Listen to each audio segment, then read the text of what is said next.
Hello viewers, welcome to my YouTube channel care education purpose. তোমরা সবাই কেমন আছো? আজকে আমি তোমাদের সাথে শেয়ার করতে চলেছি দ্বাদশ শ্রেণী সেমিস্টার 3 এর প্রশ্নপত্র 2025 বাংলা সাবজেক্টের ওপর। তো বাংলায় তোমাদের কেমন ধরনের প্রশ্ন আসতে পারে, তো সেটাই আমি তোমাদের সাথে আজকে শেয়ার করব। তো চলো ভিডিওটা শুরু করা যাক। তো প্রথমেই তোমাদের একটা কথা বলে দিই, তোমাদের কিন্তু সেমিস্টার 3 এর সমস্ত প্রশ্নপত্র কিন্তু এমসিকিউ টাইপের আসবে, মানে ওএমআর শিট দিয়ে দেওয়া হবে, তোমাদের সেখানে সঠিক উত্তরটি ফিল আপ করতে হবে। তো দেখো, প্রথম প্রশ্ন হচ্ছে পীরগঞ্জে কিভাবে যাওয়ার পথ নেই। তো দেখো এখানে 4টি অপশন আছে। তো সঠিক উত্তর হচ্ছে ঘোড়ার গাড়িতে। এখানে যে ঘ থাকবে সেখানটা তোমাদের গোল মার্ক করতে হবে। 2 নম্বর প্রশ্ন দেখো, বাংলা ভাষার উৎসর্গ পত্রটি লেখা হয়েছিল। তো দেখো এখানে 4টি সালের অপশন আছে। সঠিক উত্তর হচ্ছে 1900 সালের 20 ফেব্রুয়ারি।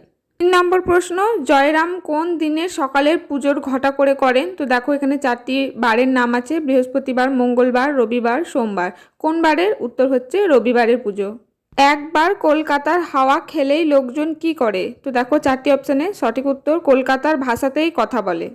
ধর্ম ছিল সত্যর বয়ান। সত্যের বয়ান কার ধর্ম ছিল। তো দেখো এখানে 4টি অপশানে কার ছিল, সঠিক উত্তর কবিরের।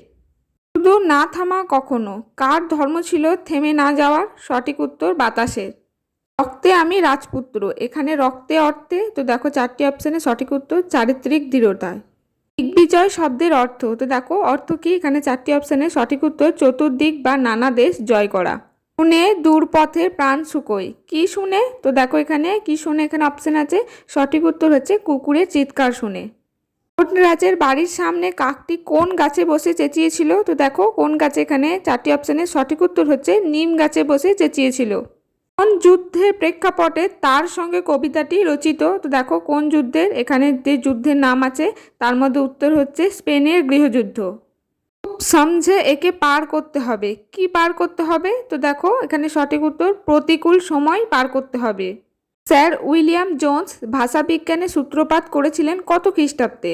তো সঠিক উত্তর 1786 খ্রিস্টাব্দে। ভাষাবিজ্ঞানের কোন শাখাটি ফলিত ভাষাবিজ্ঞানের অন্তর্গত, চিহ্নিত করো। তো দেখো এখানে 4টি অপশন আছে। সঠিক উত্তর সমাজ ভাষাবিজ্ঞান। বাকধ্বনির মূল শ্রেণীগুলি কি কি। তো দেখো মূল শ্রেণীগুলি কি কি, সঠিক উত্তর বিভাজ্য ধ্বনি ও অবিভাজ্য ধ্বনি।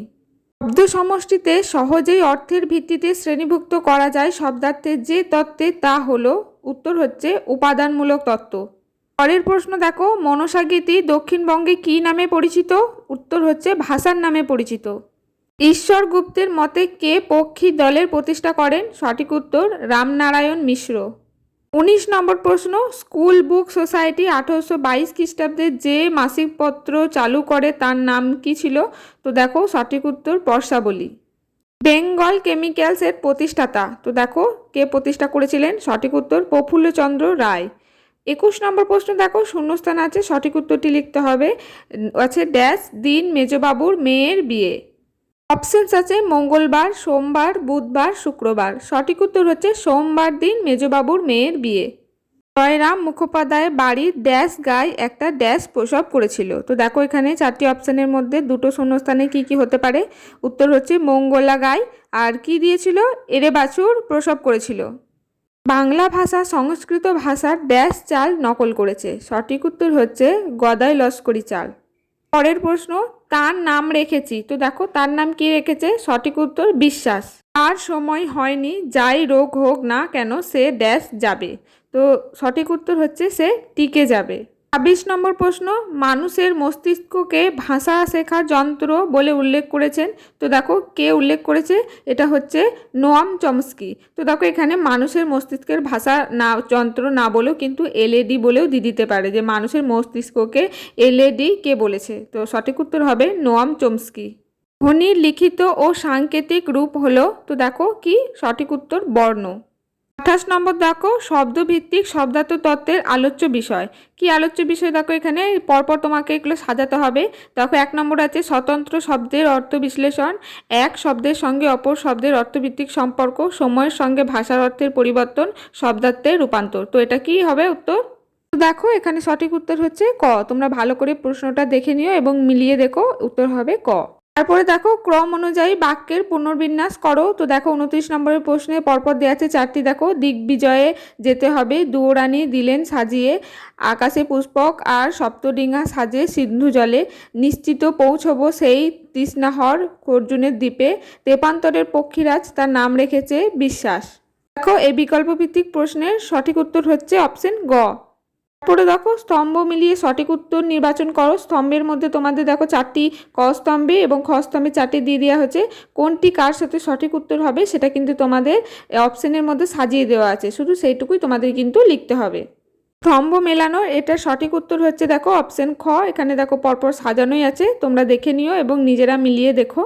তারপর দেখো সত্য মিথ্যা নির্ণয় করো। এই যে তোমাদের চারটি যে কোয়েশ্চেনের মধ্যে দেওয়া আছে, তো 1 2 করে সেগুলো সব সত্য না মিথ্যা, অপশনে সঠিক উত্তর আছে, তোমাদের সেটাই কিন্তু নির্বাচন করতে হবে। প্রথমে দেখো জয়রাম মুখোপাধ্যায় সামলা ব্যবহার করতেন।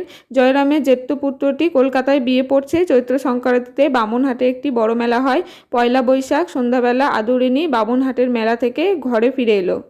পরে যে বাক্যগুলো আমি পড়েছিলাম সেগুলো কোনটি সত্য কোনটি মিথ্যা এখানে দেখো পরপর অপশানে সাজিয়ে দেওয়া আছে, সেটা তোমাদের সঠিক দেওয়া আছে, তোমরা শুধু অপশানটা লিখলেই হবে। তো সঠিক উত্তর হচ্ছে অপশান গ। 36 নম্বর প্রশ্ন দেখো তোমাদের ক স্তম্ভ খ স্তম্ভ দুটো কিন্তু মেলাতে হবে। তো দেখো উষ্ণ ধ্বনি কোনটা, এখানে অপশানে কোনটা হবে, নাসিক্য ধ্বনি, কম্পিত ধ্বনি, পার্শ্বিক ধ্বনি, সব তোমাদের পরপর মেলাতে হবে। তো দেখো নিচে এখানে উত্তর দিয়ে দিয়েছে, সঠিক উত্তর হচ্ছে অপশান খ। 33 নম্বর প্রশ্ন দেখো তোমাদের সত্য মিথ্যা যাচাই করতে হবে। 1 নম্বর দেখো ভাষা বিজ্ঞানে পিটার মার্ক রজেট থিসরাস জাতীয় অভিধানের প্রথম রচনাকার। থিসরাস শব্দের ব্যুৎপত্তিগত অর্থ রত্নাকার। 1807 সালে পিটার মার্ক রজেটের থিসরাস ধরনের অধরচিত হয়। মার্ক রজেটের থিসরাস প্রকাশিত হয় 1850 সালে। তো এই বাক্যগুলো কি সঠিক? তো যদি সত্য মিথ্যা পরপর দেখো তোমাদের অপশানে সাজানো আছে, তোমাদের শুধু সেটা দেখে নিয়ে অপশানে গোল দাগ করতে হবে। সঠিক উত্তর হচ্ছে অপশন গ। তো দেখো 1 নম্বরটা সত্য, 2 নম্বরটা সত্য, 3 নম্বরটা মিথ্যা, 4 নম্বরটাও কিন্তু মিথ্যা। 30 নম্বর প্রশ্ন দেখো বিবৃতিগুলির মধ্যে সঠিক সম্পর্কটি বেছে লেখো। বিবৃতির মধ্যে সঠিক সম্পর্ক দেখো 1 নম্বর হচ্ছে জয়রাম মুখোপাধ্যায় 20 বছর ধরে পীরগঞ্জের বাবুদের বাধা মোক্কার। আর বিবৃতি 2 দেখো জয়রামকে বাদ দিয়ে অন্য কাউকে নিমন্ত্রণ করা মেজবাবুর পক্ষে অসম্ভব। সঠিক উত্তর হচ্ছে বিবৃতি 1 ও বিবৃতি 2 উভয় সঠিক এবং বিবৃতি দুটি পরস্পর সম্পর্কযুক্ত। পরেও দেখো 35 নম্বরও বিবৃতি 1 এবং বিবৃতি 2 দুটোর মধ্যে কি সম্পর্ক সেটা কিন্তু তোমাদের এখানে সঠিক উত্তরে নির্বাচন করতে হবে। তো দেখো 1 নম্বরে হচ্ছে পাণ্ডিত্য অবশ্যই উপকৃষ্ট।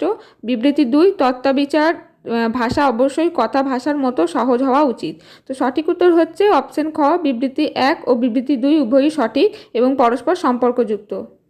30 নম্বর প্রশ্ন দেখো বিবৃতি এ দর্শন বিজ্ঞান ইত্যাদি বিষয় চর্চা করার সময় সংস্কৃত ভাষা শরণাপন্ন হতে হবে। বিবৃতি তারপরে আর দেখো ভাষা উন্নতির প্রধান উপায়। তো এটা কোনটা সঠিক কোনটা তোমার বেঠিক মানে ভুল সেটা তোমাদের কিন্তু লিখতে হবে। সঠিক উত্তর অপশন গ, এ ভুল এবং আর হচ্ছে সঠিক।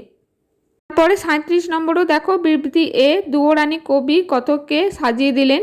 বিবৃতি আর কবি কথক দিগ্বিজয় যাবেন।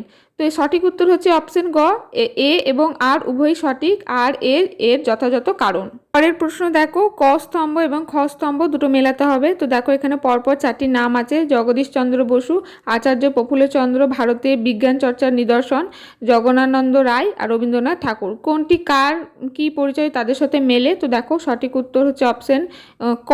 তো দেখো এখানে সব কিছু অ্যান্সার করেই দেওয়া আছে, শুধু তোমাদের সঠিক অপশনটি বেছে নিতে হবে। 39 নম্বর প্রশ্ন দেখো বিবৃতি 1 ভাষা হলো উন্নতির প্রধান উপায়। বিবৃতি 2 প্রাকৃতিক নিয়মে চট্টগ্রামের ভাষা বলবান হচ্ছে। তো সঠিক উত্তর হচ্ছে অপশন খ, বিবৃতি 1 সঠিক কিন্তু বিবৃতি 2 হচ্ছে ভুল। 40 নম্বর প্রশ্ন দেখো বিবৃতি 1 কবিরের ধর্ম ছিল সত্যের বয়ান। বিবৃতি 2 লেনিনের ধর্ম ছিল নতুন পতাকা। সঠিক উত্তর হচ্ছে খ, বিবৃতি 1 এবং বিবৃতি 2 উভয় সঠিক কিন্তু বিবৃতি দুটি পরস্পরের সম্পর্কযুক্ত নয়। তাহলে দেখো এই রকম 40টি এমসিকিউ তোমাদের কিন্তু সেমিস্টার 3 ক্লাস 12-এর জন্য বাংলা কিন্তু প্রশ্নপত্র এরকমই আসবে, তোমরা দেখে নিও। কোনো সমস্যা থাকলে আমাকে কমেন্টে অবশ্যই জানিও। আজকের ভিডিওটা এই পর্যন্তই। যদি ভিডিও ভালো লাগে একটি লাইক করে দিও, চ্যানেলে নতুন হয়ে থাকলে সাবস্ক্রাইব করে পাশে থেকো।